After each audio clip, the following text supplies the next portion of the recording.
We have an alert. It's clobbering time.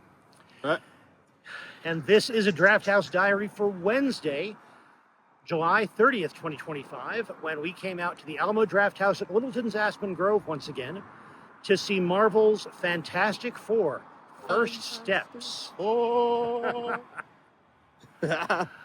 It's a good year for superhero movies. It really At is. least the ones I have seen. Coming off the heels of seeing Superman, I think Marvel is, I would say it's back on track, but not because it's going back to do something it's already done.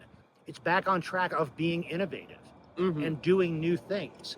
This was very much a Marvel movie, but it was such a different style, such a different take, such a different kind of heart that I really enjoyed this, and I want to see more of this kind of movie from Marvel. Overall, between both Marvel and DC, I think the lesson has been learned again. Comics are weird, but that lets them tell interesting stories that only comics can tell. And if you're gonna tell a comic book movie, don't remove the comic book from it. Yes, don't try to fit it into the dark story of a troubled veteran or something. Make it a comic book movie. And that's what they've done here. And they took what is most interesting to me from the Fantastic Four comics, which is there's a certain energy that the Fantastic Four have, a certain optimism, even when they're dealing with high stakes stories. And this movie achieved that. I am very glad that this is a movie that decides, like a lot of movies, a lot of comic book movies, they are respecting the fact that the audience knows these characters. They're using the fact that these are not brand new unknowns that need to be reintroduced except for a small intro. These are characters you can get into immediately. And then it doesn't let you reduce them to stereotypes. Right. These characters are not one note or a single presentation, as previous versions of these characters alone have been. This is a more nuanced Johnny, more nuanced story, a brilliantly more nuanced Ben Grimm, and a fantastically worried and realistic Mr. Fantastic. All of them have depth and character, which make them more people than tropes. And all of them have strengths, all of them have troubles and doubts, but not to the point where they're all about the story's all about a traumatized character. It just makes them more human in this comic book context. Exactly. And I also appreciated the fact that it wasn't a movie about superpowers.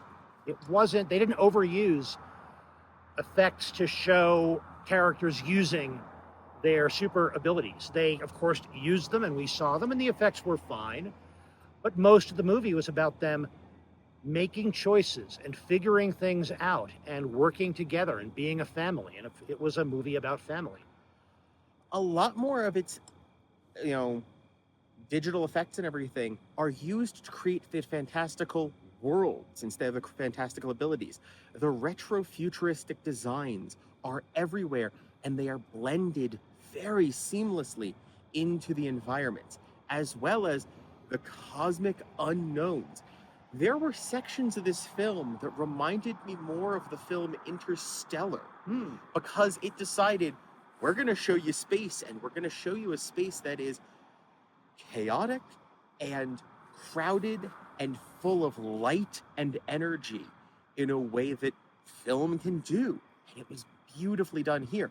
But the fact that I'm looking at a superhero movie that put more effort in its place and let the people be built up via the actors is huge. And I agree with you about the design, and I appreciated the fact that they struck the right balance. It was a late 60s New York setting, kind of where the Fantastic Four began.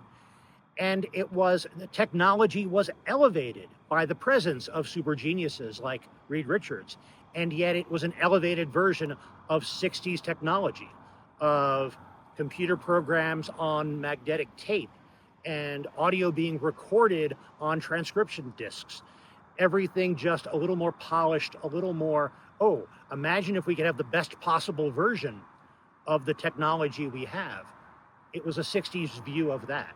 And I liked that. It was fun. Everything was very physical and analog. And I loved the fact that we see a rocket launch, and it is a 60s era rocket launch. It is gigantic engines burning liquid oxygen and hydrogen. It's not the cheat that most movies use these days, most science fiction movies use these days, which is there's some kind of levitation or repulsor technology.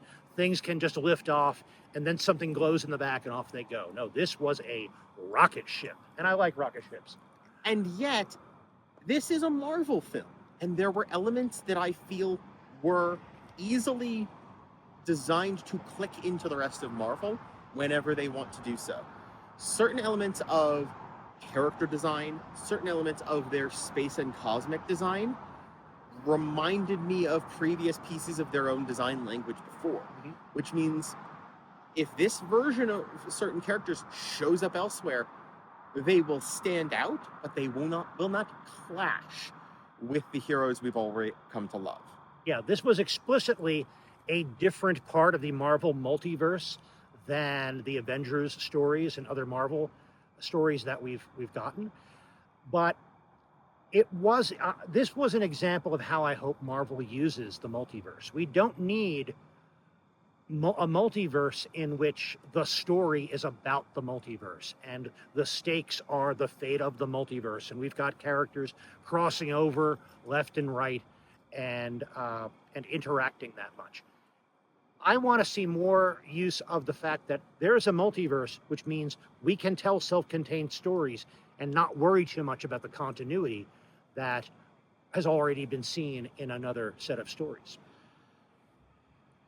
Recently, in announcements, Marvel has talked about the fact that they've learned the lesson that they put out too much and expected everyone to watch everything, and it hurt them.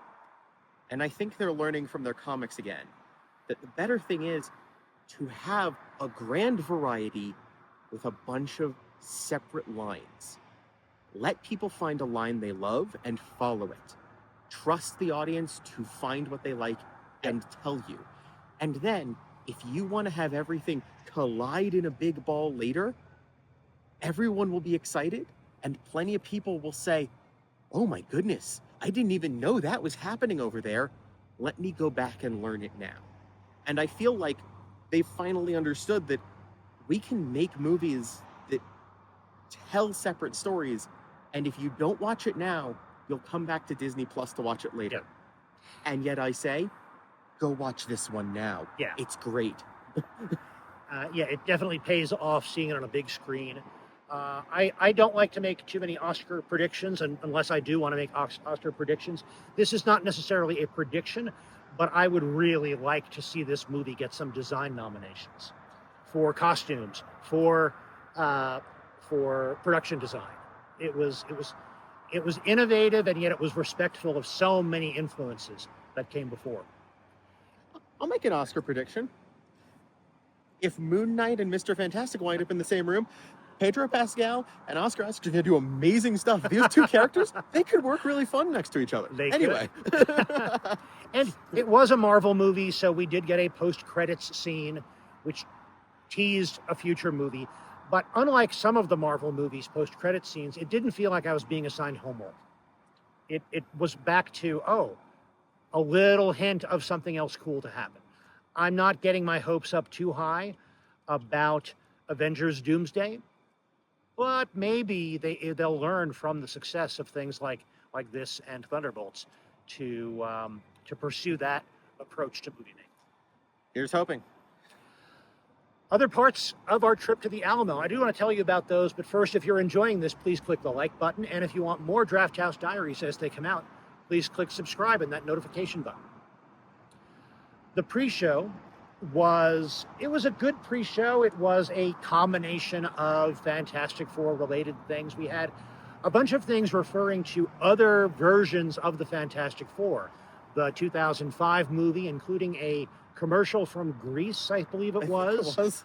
for toys as tie-ins to those, and we had a funny film kids, middle school kids making a short film about a superhero team. It was ridiculous and funny, and I think filmkids.org is the URL for that. I'm going to look them up. Oh, absolutely. If this is your first time ever being at an Alamo or hearing from the Drafthouse Diary and such, you probably are figuring out the fact that the people who run the Alamo are film buffs in a specific kind of way. The fact that there are so many things about the never truly released Roger Corman Fantastic Four film is this entire brand's style, and they loved it, and there were so many fun references in their pre-show to the fact that that was ever made to begin with, which I found fun. Yes, we got clips from that movie, and we got an extended piece at the end of the pre-show, which was an elevator pitch on the big screen for what the sequel to this Fantastic Four movie should be. I don't know if I want to spoil that. I will see if the Alamo has posted that video somewhere, and I'll put a link in the description. But you should see it either online or come to the Alamo and see this pre-show. For dinner, I got the pulled pork sandwich. It's one of the relatively new additions to the menu. I think I've tried it before, either on this menu or as an old bonus feature, and it's very good. Once again, I swapped a Caesar salad in place of the fries because fries are something that the Alamo just doesn't do that well. Oh. What do you have? I actually got the Breakfast Club sandwich. I think it's a great thing. If you're looking for something that's not too heavy, it's actually a really great option. And I love that they do the breakfast all day. I'll say that I got the fries, and the fries were really good this time. Oh, yeah, that's good. If you're looking for a thin, crispy shoestring fry, like we're used to, not as much. If you're looking for more of a Belgian-style steakhouse fry, that fluffy kind of inside fry, that's what I think they do best, and when they get them right, they get them right. But you are rolling the dice every time. I also got something else that has been on this menu for a while, but I haven't tried it yet, and that is their fried pickles. I got their pickle fries in the past, but that's not the same as the fried pickles. The pickle fries were essentially shoestrings of pickle fried up. These were pickle spears, fried up with more of a coating on them.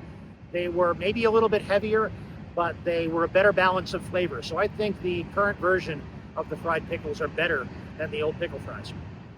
And I think we're going to wrap this up because there's a freight train going by. I thought that was just across Santa Fe. It sounds like it could be. Okay, yeah. But the service was very good. It was mostly full auditorium, and it was friendly and pretty fast. So thank you for joining us for this Drafthouse Diary. I'll be back soon with more, and in the meantime, enjoy your movies, and when you do, stay till the end of the credits.